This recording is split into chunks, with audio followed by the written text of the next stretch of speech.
Well, it is time for some heart-to-heart conversation, and this morning we want to talk about blood clots and what you need to know.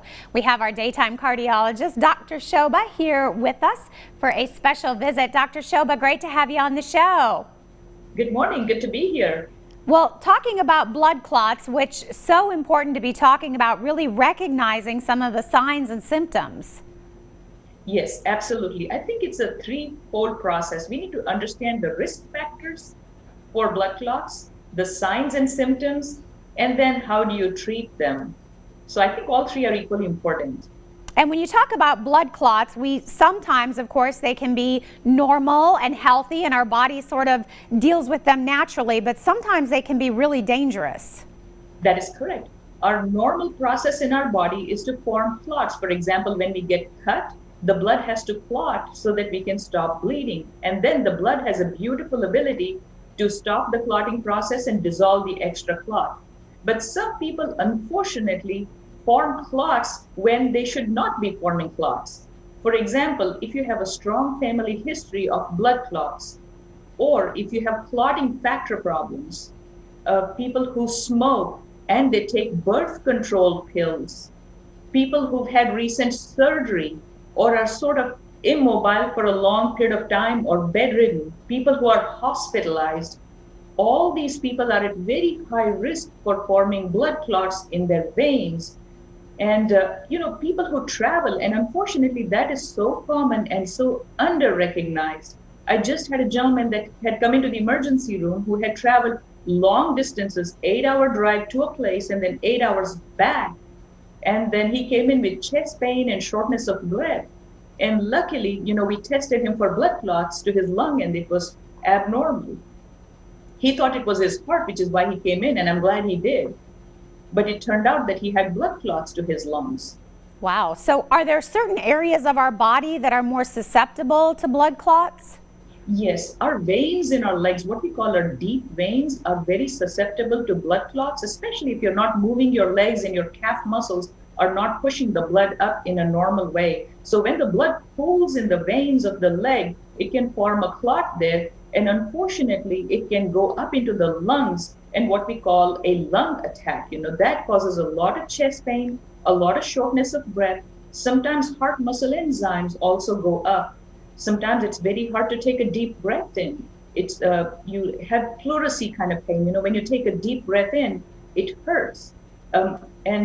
Sometimes the oxygen level may drop, but sometimes it does not. Sometimes the heart rate is very high, and sometimes it's not. But I think if you have some risk factors, you have sudden shortness of breath that is unexplained. If you also have some swelling in the leg, there is some tenderness and pain in the leg, there could be a clot there. So some of these things are what we need to watch for. And just in terms of simple terminology, when you form a clot, it is called thrombosis.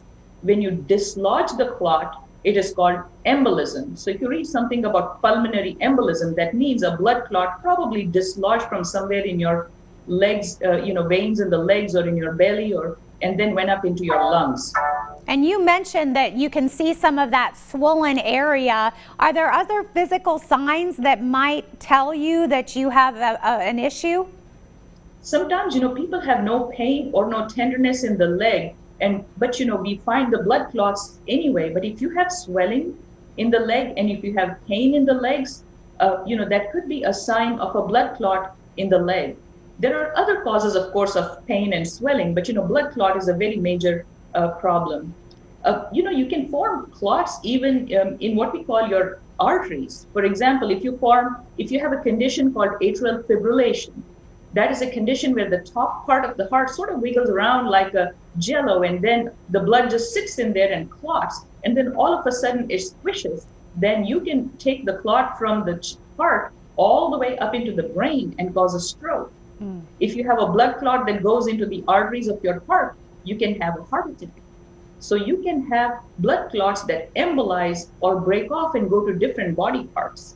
Yeah, obviously very dangerous when you're talking about things like strokes and heart attacks. And are there things that we should be doing to make sure that we are preventing or at least watching out for blood clots?